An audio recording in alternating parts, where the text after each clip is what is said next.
Assalamualaikum warahmatullahi wabarakatuh.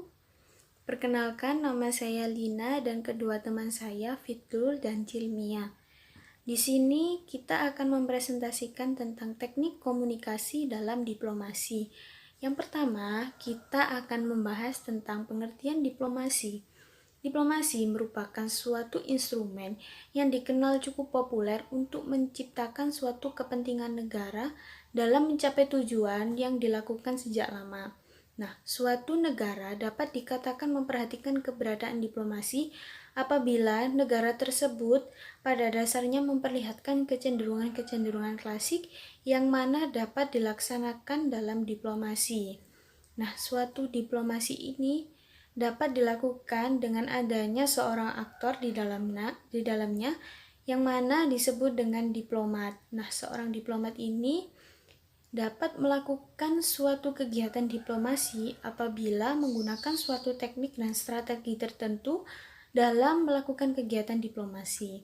Nah, terdapat 5 upaya yang dapat dilakukan oleh seorang diplomat dalam melakukan kegiatan diplomasi.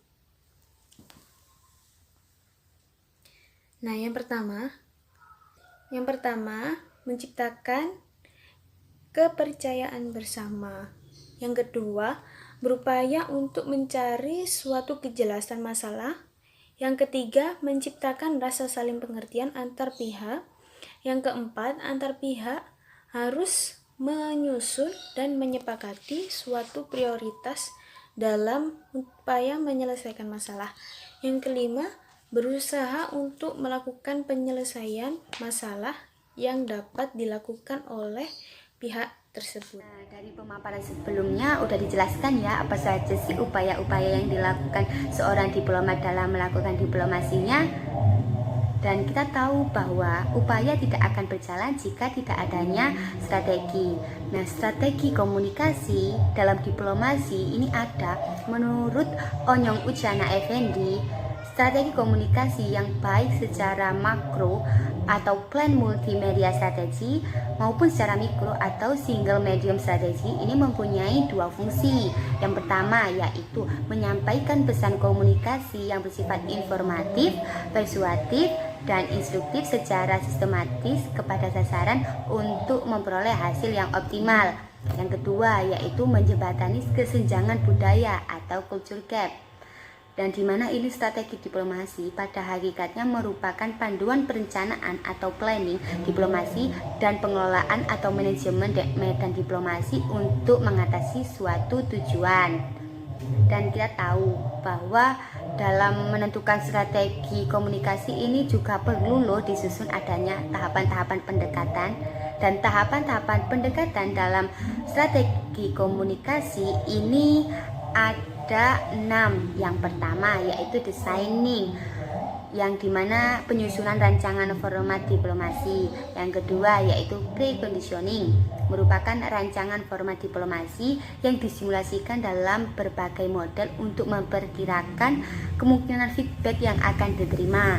Yang ketiga yaitu conditioning, yaitu upaya untuk menguji sejauh mana sih sasaran komunikasi akan menanggapi aspek pesan yang akan diterima dan diperhatikan.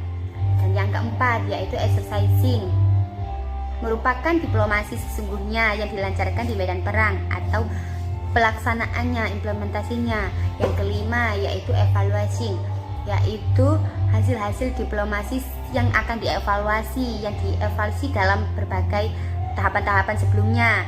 Dan yang terakhir atau keenam yaitu reapproaching or concluding, yaitu hasil evaluasi yang dijadikan pijakan bagi penentuan langkah-langkah selanjutnya. Nah, itu merupakan hal yang perlu diperhatikan dalam melakukan strategi komunikasi dalam diplomasi. Oke guys, untuk strategi komunikasi sudah dijelaskan. Sekarang ada exercising soft power dalam diplomasi publik. Apakah itu?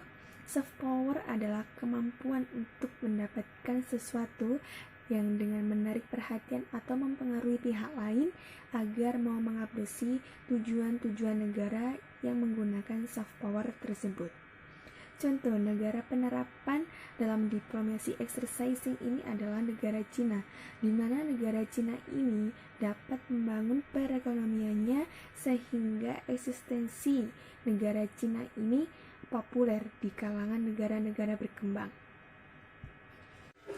Selanjutnya ada diplomasi publik sebagai instrumen politik luar negeri, di mana diplomasi publik dengan politik luar negeri ini sangat erat kaitannya. Dalam politik luar negeri ini ada 2 tahapan, yaitu pada tataran pembuatan dan implementasi kebijakannya. Maka dari itu, ada beberapa prioritas dalam peranan diplomasi publik sebagai instrumen politik luar negeri. Yang pertama, diplomasi publik memiliki efek panjang terhadap tujuan politik luar negeri. 2. Diplomasi publik ini dapat meningkatkan ekspor suatu negara dan investasi asing. Yang ketiga, diplomasi publik ini dapat membantu beberapa negara untuk mengartikulasikan identitas nasionalnya. Yang keempat, sebagai bentuk komitmen pada suatu negara pada tataran dunia yang stabil dan tata dunia multilateral yang damai. Yang kelima, menunjukkan eksistensi pada beberapa negara yang memiliki power yang sangat lemah, misalnya negara Norwegia.